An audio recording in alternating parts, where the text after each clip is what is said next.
13 muaj më përpara. Kemi thënë në 2021-shin. OFL-ja e famshme po e përdor Rama për fituar zgjedhjet. Në 2025 kemi thënë Task Force e famshme e Spakut është OFL-ja e 2021-shit. Në momentin që Spaku jep Ramës zgjedhjet, sigurisht që ky do japë leje të bëjë diçka.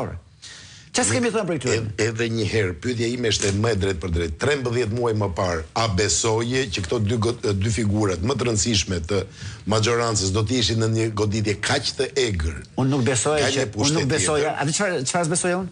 Unë nuk besoja që Rama nuk do të ecë në Ballukun. Nuk besoja që ishte kaq peng. Por që do goditje e besoja. Kurse unë mendoj. Kurse Velia në burg, çonte letra do të thoshte Po lere më jemi pa hyrë në burg.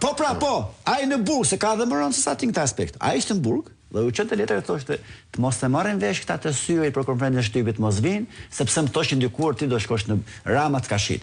Ai ishte në burg dhe akoma se besonte që Rama kishte shit. Polenc. Tani po themi dy gjëra të ndryshme. Jo po themi dy gjë të njëjtë. Ne kemi thënë me kokë dy gjëra krejtësisht të ndryshme. Pushatim ka thënë që kurse un po të them. Po e kapi Veliajn na e mbyll gojën. Pastaj u bën dhe ky që ishte me regji. Po jo po ta shonte vetë. E qartë, po. Se aty u duk qartë, pastaj mënyra si u soll Rama mbrapa arrestimit që Velia e kishte shitur.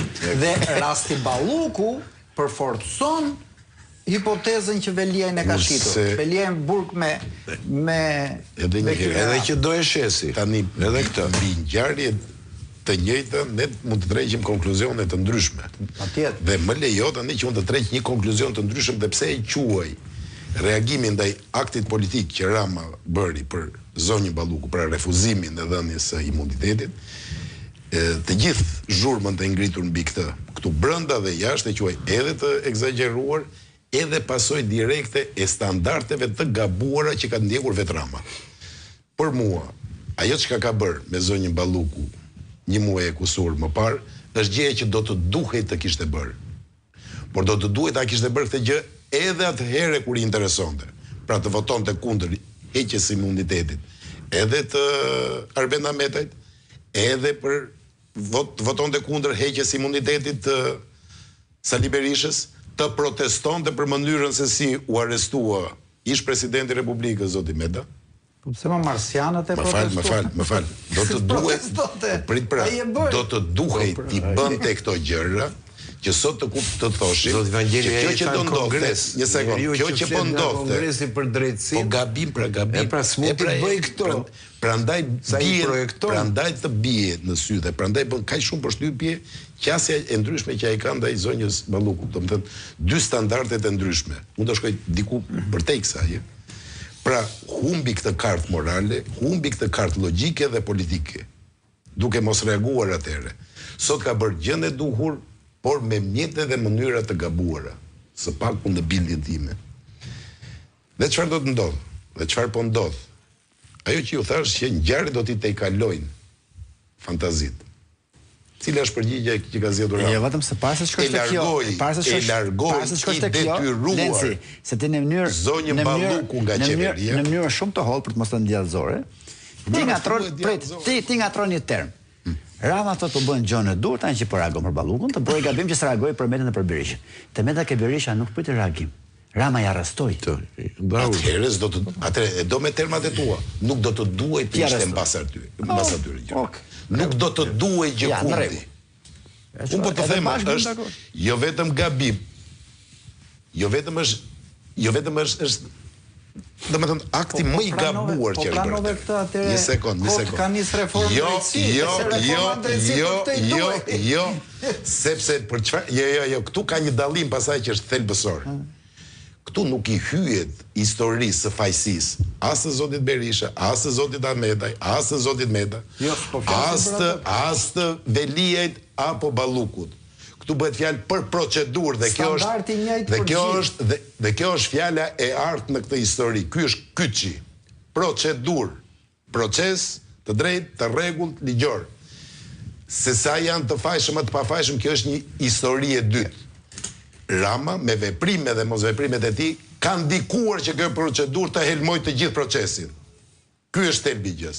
Prandaj çdo gjë që ai do të bëj sot, në raport me këtë shihet me dyshim, shihet me probleme. Çfarë bëri me zonjë Balluku? Do të duhej teorikisht, po të mendonte më gjatë, besoj unë, ta kishte mbyllur këtë hesap që në nëndor. E mbajti, u zvarrit, u tërhoq, u kacavorra, çfarë folje të doni, të shipes të përdorni, dhe në shkurt u detyrua të tërhiqet, sepse kështu do të shkonte. E largoi nga qeveria, sepse deri atje e kap dora e gjatë e Spakut. E ka fuptur në parti. Sot në parti, zonja Balluku është absolutisht njeriu më i fuqishëm. Nesër, me gjas mund të jetë edhe sekretare e përgjithshme e asaj partie. Ka mundësi, po. Ka ministra të cilët shkojnë edhe japin llogari atje. Jo, ta them. Japin llogari. Debat Beratin. Japin llogari atje. Dhe këtu dalim në një pikë tjetër çim. Është mirë me tregu cilët janë. Këtu dalim në një pikë tjetër. Përgjigje Berat, jo mo. Është mirë tregosh kush janë ata ministra që shkojnë ke Balluk. Tek fakti që padyshim në shekullin e shkuar dhe në këtë fillim shekullit të ardhshëm, 2 ose 3 shqiptar besoj se kanë qenë në sërën e Edi Ramës si menaxher të dobësive njerëzore. Pyetja thelbësore që shtrohet sot është kush i menaxhon dobësitë e vet Edi Ramës? Nëse ne gjejmë një përgjigje për këtë, atëherë do të kuptojmë edhe natyrën e ngjarjeve dhe rrjedhën e ngjarjeve të cilat do të tejkalojnë edhe fantazinë. Një pyetje direkte kam unë. Spakun si e klasifikon? Atë s'ka përgjigje. Gjë po të them, sepse në ka një gjë që është e habitshme, është, domethënë e thjeshtëzuar fare është Rama e krijoi Spakun që ta kishte si kamzhik për kundërshtarët. Vetë Rama e ka shitur këtë gjë si një merit të tij politike për t'u dhënë shqiptarëve drejtsinë që i ka munguar. E vërteta zakonisht nuk është në këto ekstreme që pranohet. Po, pa Edi Ramën, Partinë Socialiste, madje, edhe pa Ilir Metën, pa votat vendimtare të Ilir Metës atëre, që sot e haron, që është viktim direkte e asaj që ka ndodhur, pra e Spakut, le të themi, nuk do ishte krijuar kjo.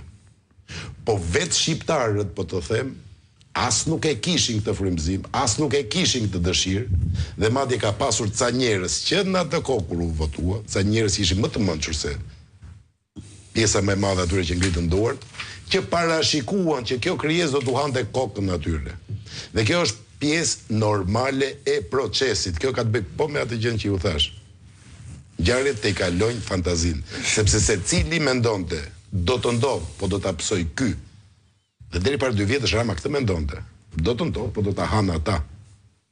Sot procesi është i tillë, qeverisja është targeti, qeverisja është objekti, qeverisja është problemi, gjithmonë thoshte i madhi Ronald Reagan. Por në ditë të mira ti nuk kujtohesh për fatkeqësinë e tjetrit. Askush nuk e ndjen se çfarë ulurin nga që Rama pak a shumë dakord me ty dhe s'po ndalon. Hajde kthehemi pak në aktualitet. Ta lëm Reaganin në shkretës, ta di Reaganin që po lavdron ti edhe hesh televizin. Po flasim për konservatorin më të madh. Në të majtët e kemi armin, po vjen si ndoshta ka ndryshuar.